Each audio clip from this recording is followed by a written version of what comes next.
Imaginez-vous dans un nouveau restaurant fraîchement ouvert. L'accueil est plaisant, la déco sympa et les plats sont succulents. Vous en parlez à des amis, ceux-ci sont ravis. Eux-mêmes vont conseiller ce resto à des membres de leur famille, à des amis et autres collègues. Et petit à petit, le restaurant commence à se faire connaître via ce que l'on appelle le bouche à oreille. Dans la majorité des cas, le restaurant ne vous aura pas payé un centime, ni même adressé un remerciement, alors que vous êtes à l'origine de peut-être plusieurs dizaines de clients, car tout cela s'est fait naturellement et de manière transparente. Eh bien, il existe un type d'entreprise qui utilise la puissante force du bouche à oreille pour se développer. Il s'agit du marketing relationnel, aussi appelé marketing de réseau ou MLM, pour multi-level marketing. On parlera de network marketing en anglais. Le problème, en France, c'est que le marketing relationnel est non seulement mal connu, mais en plus à mauvaise presse. En effet, trop souvent, les médias n'en parlent que dans le cas d'arnaque, et malheureusement, il en existe, et très rarement comme une possibilité de réussir. Les médias, pour attirer de l'audience, doivent faire dans le scandale, dans ce qui choque. Mais ceci est un autre débat. Mais effectivement, certaines entreprises sont des systèmes pyramidaux déguisés. Une pyramide, qu'est-ce que c'est au juste? Je vous invite à cliquer sur cette vidéo pour découvrir une animation très bien faite expliquant ce qu'est une pyramide de Ponzi. En résumé, non seulement c'est une arnaque, mais c'est aussi illégal. Le système est basé sur la promesse de faire de miraculeux retours sur investissement, juste avec de l'argent que tout nouvel entrant va apporter. Autrement dit, l'argent des nouveaux paye le bénéfice des anciens. Et si, à un moment donné, les entrants ne sont pas assez nombreux, eh bien la pyramide s'écroule, car les anciens ne perçoivent plus d'argent. Ce qui est important à comprendre est que lorsque vous entrez dans une entreprise de marketing relationnel, vous êtes avant tout le distributeur d'un produit réel, le représentant d'une marque. Sans produit, ou avec un produit fictif, on rentre alors dans un système pyramidal. D'autre part, dans une pyramide, les anciens sont forcément plus riches que les nouveaux. Dans le MLM, même si plus vous rentrez tôt, plus vous êtes avantagé, cela ne garantit pas du tout votre succès.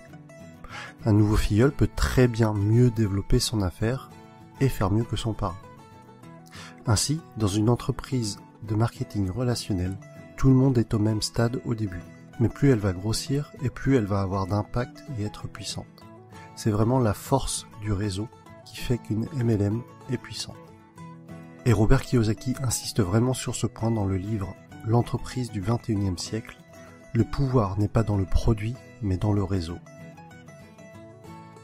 Pour en revenir à ce que l'on évoquait au début de la vidéo, le bouche à oreille est le principal véhicule de communication d'une société de marketing relationnel, si bien qu'il n'y a pas ou peu de publicité.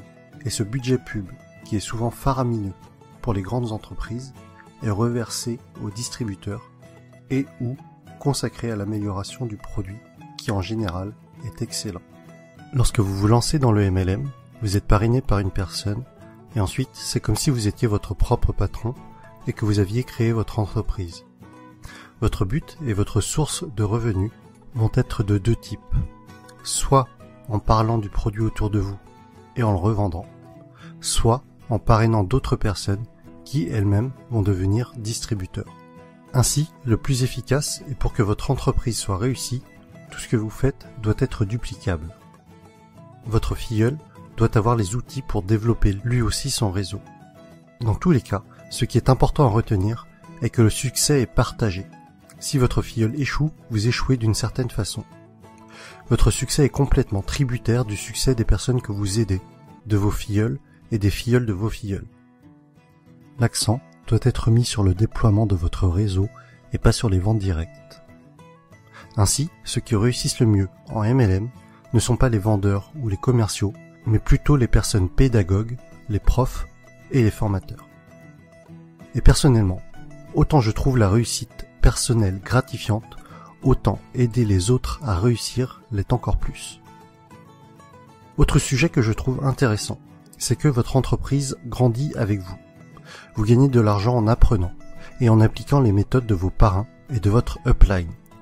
C'est le terme indiquant les personnes antérieures à vous dans la vie du MLM. Autre point fort du marketing de réseau est que pour devenir distributeur, cela demandera en général un faible investissement financier au départ, contrairement à la majorité des créations de nouveaux business. Aujourd'hui, si vous comptez ouvrir une franchise du type McDo, Subway ou Starbucks, il vous faudra probablement plusieurs centaines de milliers d'euros, alors qu'en MLM, cela vous demandera la plupart du temps quelques centaines d'euros. Ensuite, tout est préparé pour vous. Vous allez avoir votre propre boutique en ligne, tout un tas de plans de formation pour vous, mais aussi pour vos filleuls, ainsi que différents kits de présentation. Un autre point essentiel, et qui pour moi m'attire beaucoup, les entreprises de marketing relationnel offrent des paliers au niveau de leur plan de compensation. Pour être plus précis, à partir d'un certain nombre de filleuls, et sans compter les éventuelles primes bonus, vous allez toucher un revenu résiduel, encore appelé revenu hors exploitation, c'est-à-dire un revenu passif. Les bonnes MLM sont donc de formidables véhicules vers l'indépendance financière de fait de ce revenu passif engendré par le parrainage d'autres personnes. Je rajoute que les MLM sont un type d'entreprise qui a une croissance des plus fulgurantes à l'échelle mondiale ces dernières années. Aux USA, ça a vraiment explosé depuis les années 90. Et avec Internet, c'est encore plus facile d'augmenter son réseau qu'auparavant. De plus, c'est une activité que l'on peut tout à fait démarrer sur notre temps libre pour un revenu complémentaire au début. Il faudra alors se déclarer en auto-entrepreneur avec le statut de VDI, c'est-à-dire vendeur à domicile indépendant. J'insiste tout de même sur le fait de bien vérifier un certain nombre de points avant de vous engager dans une entreprise de marketing relationnel afin de ne pas tomber sur une pyramide Ponzi déguisée. Voici le type de questions qu'il faut vous poser avant de vous engager dans une entreprise de ce type. Est-ce qu'il y a des bureaux réels? À quels endroits géographiques? Se trouve-t-il dans des paradis fiscaux? Quel est l'historique de l'entreprise? Quelle est la réputation de cette entreprise? Quels sont les avis d'autres personnes sur celle-ci? En conclusion, et si vous avez suivi mon défi personnel, je pense que vous commencez à comprendre pourquoi est-ce que ce type d'entreprise m'intéresse fortement. Travailler pour ses propres rêves et non pas ceux de quelqu'un d'autre. La possibilité d'avoir des revenus passifs avec cet objectif d'indépendance financière. Partager le succès. Vous savez, à la base, ma chaîne YouTube est quand même le partage des bonnes pratiques, d'idées inspirantes. Alors si en réussissant dans un domaine, j'arrive à aider d'autres personnes à réussir également, alors j'en serais sincèrement ravi. Autre point que l'on avait évoqué, c'était de gagner de l'argent tout en apprenant. Le message que j'y vois derrière cela est celui que Jim Rohn a souvent répété, que plus vous vous développerez personnellement, plus cela attirera le succès. Et enfin, des horaires libres. Cela signifie que je pourrais aller chercher ma fille à l'école. Et voilà pour cette vidéo sur le marketing relationnel. J'espère que le public francophone comprendra mieux ce qu'est le MLM avec cette vidéo. Pour ma part, il y a quelques mois encore, je dois vous avouer que je faisais partie des personnes qui rejetaient le sujet, ne comprenant pas en quoi cela consistait, et sûrement aussi parce que je ne voulais pas comprendre, et que je gardais en tête ce que les médias véhiculaient. Mais que ce soit Jim Rohn, Tony Robbins, Les Brown, c'est-à-dire tous les motivational speakers que je suis régulièrement, mettent en avant ce type d'entreprise.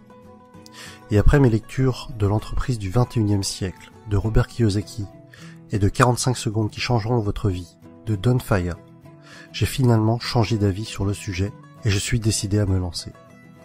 Vous retrouverez la suite de mes aventures dans le prochain épisode avec mon choix de MLM et les raisons de ce choix. Si vous aussi, ce concept d'entreprise est nouveau pour vous et que cela vous intéresse ou qu'au contraire, vous y intéressez déjà, mettez-moi un pouce j'aime, partagez sur Facebook et abonnez-vous.